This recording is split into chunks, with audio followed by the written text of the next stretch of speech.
আসসালামু আলাইকুম। এরিকাজ কিচেনে নতুন আরেকটি রেসিপি দেখার জন্য আপনাদের সবাইকে স্বাগত জানাচ্ছি। আপনারা সবাই কেমন আছেন? আজকে আমি আপনাদের সাথে শেয়ার করব ভীষণ মজাদার একটি রেসিপি। আজকে তৈরি করে দেখাবো কাটা মশলায় গরুর মাংস বোনা। কাটা মশলায় গরুর মাংস বোনা খেতে অসম্ভব মজাদার হয়। আর এই রেসিপিটি আপনারা বাসায় ট্রাই না করলে বুঝতে পারবেন না। কাটা মশলায় গরুর মাংসের সাথে রুটি, পরোটা, পোলাও কিংবা সাদা ভাতের সাথে খেতে খুবই ভালো লাগে। বিশেষ করে পরোটা আর পোলাওর সাথে এই কাটা মশলার গরুর মাংসটা খেতে সবচেয়ে বেশি ভালো লাগে। আশা করি আমার এই রেসিপিটি আপনাদের সবার কাছে ভালো লাগবে। রেসিপিটি ভালো লাগলে চ্যানেলটিকে সাবস্ক্রাইব করবেন, ভিডিওটিতে লাইক, কমেন্ট, শেয়ার করতে ভুলবেন না। তাহলে চলুন দেখে নেওয়া যাক কিভাবে তৈরি করব। কাটা মশলায় গরুর মাংস রান্না করার জন্য আমি এখানে 1 কেজি পরিমাণ গরুর মাংস নিয়েছি। মাংসগুলোকে আমি রেগুলার কাট করে কেটে নিয়েছি। আর এইখানে নিয়েছি কিছু মশলা। যেহেতু কাটা মশলায় গরুর মাংস রান্না করব তার জন্য নিয়েছি 7 থেকে 8টি শুকনা মরিচ আমি মাঝখান দিয়ে কেটে নিয়েছি। 3 টেবিল চামচ পরিমাণ ভিনেগার নিয়েছি। 1.5 টেবিল চামচ পরিমাণ আদা কুচি নিয়েছি। আদাগুলোকে আমি ঠিক এরকম করে কুচি করে নিয়েছি। আর নিয়েছি রসুনের কোয়া। আমি এখানে দেশি রসুন নিয়েছি। রসুনের খোসা ছাড়িয়ে কোয়াগুলোকে আলাদা করে নিয়েছি।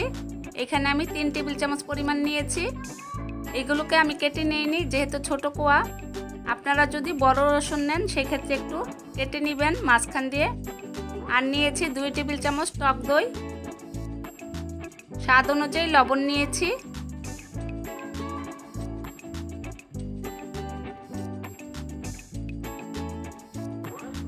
এখানে আমি নিয়েছি 1 কাপ পরিমাণ পেঁয়াজ কুচি। আর নিয়েছি 1 চা চামচ পরিমাণ জিরার গুঁড়া, 1 চা চামচ পরিমাণ ধনিয়ার গুঁড়া। আর নিয়েছি 2 চা চামচ পরিমাণ আদা বাটা। কারণ আদা কুচিগুলো রান্না করার পরও গলে যায় না, আস্থায় থেকে যায়, সেজন্য আমি আদা বাটাটা নিয়েছি। আর রসুন কুচিগুলো গলে যাবে কিছুটা, এজন্য আর রসুন বাটা নিইনি। এখানে নিয়েছি 6-7টি লবঙ্গ, হাফ চা চামচ পরিমাণ কালো গোলমরিচ, এলাচ নিয়েছি 6টি, আর দারচিনি নিয়েছি 4 টুকরা, তেজপাতা নিয়েছি, হাফ কাপ পরিমাণ সয়াবিন তেল নিয়েছি। আমি একটি হাঁড়ি নিয়েছি। এখন আমি মাংসটা দিয়ে দিব। একে একে সবগুলো মশলা দিয়ে দিব। প্রথমে দিয়ে দিচ্ছি পেঁয়াজ কুচি, তারপর দিয়ে দিব শুকনা মরিচ। আপনারা কেউ চাইলে অর্ধেক শুকনা মরিচ অর্ধেক লাল মরিচ গুঁড়ো দিয়েও রান্না করে নিতে পারেন। আবার কেউ চাইলে মরিচের পরিমাণটা আর একটু কমিয়ে নিতে পারেন। আমি আর এইখানে লাল মরিচ গুঁড়া ব্যবহার করছি না, কারণ আমি যে মরিচগুলো নিয়েছি সেই মরিচগুলো এমনিতেই ঝালের পরিমাণ অনেক বেশি। একে একে সবগুলো কাটা মশলা দিয়ে দিয়েছি। আর দিয়ে দিয়েছি ধনিয়া আর জিরার গুঁড়া, আদা বাটা, লবণ। এখানে আমি যে কাটা মশলাগুলো নিয়েছি তার মধ্যে পেঁয়াজ কুচি আর রসুন কুচিটা কিন্তু সিদ্ধ হয়ে অনেকটা গলে যাবে। শুধু আদা কুচি আর শুকনো মরিচটা সিদ্ধ হবে ঠিকই, গলে যাবে না। ভিনেগার দিয়ে দিয়েছি আর টক দইটাও দিয়ে দিয়েছি। সবশেষে দিয়ে দিচ্ছি সয়াবিন তেল। আমি এই রান্নাটা গরুর মাংস দিয়ে করছি, আপনারা চাইলে খাসির মাংস দিয়ে করে নিতে পারবেন। এখন আমি হাত দিয়ে খুব ভালোভাবে মাখিয়ে নিব।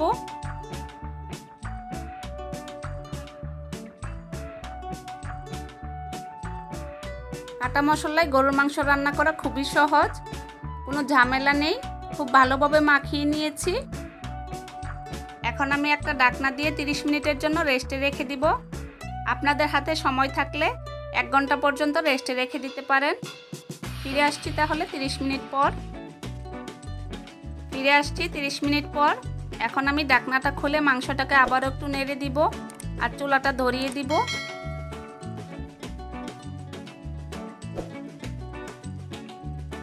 এই রান্নাটা করতে পানি ব্যবহার করা যাবে না, আর পানির প্রয়োজনও হবে না, যেহেতু ভিনেগার আর টক দই দিয়ে মাংসটাকে ম্যারিনেট করে রেখে দিয়েছি।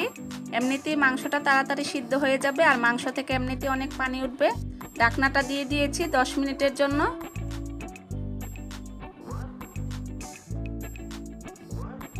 ফিরে আসছি 10 মিনিট পর। দেখুন মাংস থেকে অনেক পানি উঠেছে। ঢাকনাটা খুলে আবারও একটু নেড়ে দিচ্ছি। মাংসের এই পানিটা দিয়েই আমি মাংসটাকে রান্না করে নিব।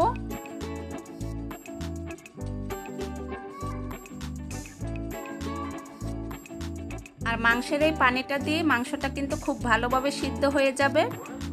এখানে এক্সট্রা কোনো পানি দেওয়ার প্রয়োজন হবে না। দেখুন এরই মাঝে মাংসের কালারটা চেঞ্জ হতে শুরু করেছে।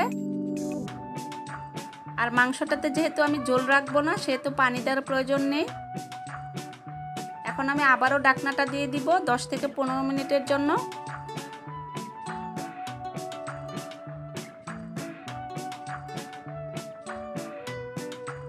ফিরে আসছি 15 মিনিট পর। চুলার আঁচটা আমি একদম লোতে রেখেছি। ঢাকনাটা খুলে আবারও নেড়ে দিব। এরই মাঝে মাংসের কালারটা চেঞ্জ হয়ে খুব সুন্দর একটা কালার এসেছে আর খুব সুন্দর একটা ফ্লেভার বের হচ্ছে। ভালোভাবে নেড়ে দিয়েছি। এখন আমি আবারও ঢাকনাটা দিয়ে দিব 1 ঘন্টার জন্য। এই 1 ঘন্টার মধ্যে ঢাকনাটা খুলে আমি কয়েকবার নেড়ে দিব, না হলে নিচ দিয়ে লেগে যেতে পারে। আর চুলার আঁচটা একদম লোতে রেখে আমি 1 ঘন্টা পর্যন্ত অপেক্ষা করব। ফিরে আসছি 1 ঘন্টা পর। দেখুন মাংসের কালারটা কতটা সুন্দর হয়েছে আর মাংসগুলো খুব ভালোভাবে সিদ্ধ হয়ে গিয়েছে। দেখুন কতটা সফট হয়েছে। কাটা মশলায় গরুর মাংস রান্নায় ঝোল খেতে ভালো লাগে না, তারপরও যদি কেউ ঝোল খেতে চান তাহলে এই পর্যায়ে সামান্য একটু পানি দিয়ে দিবেন।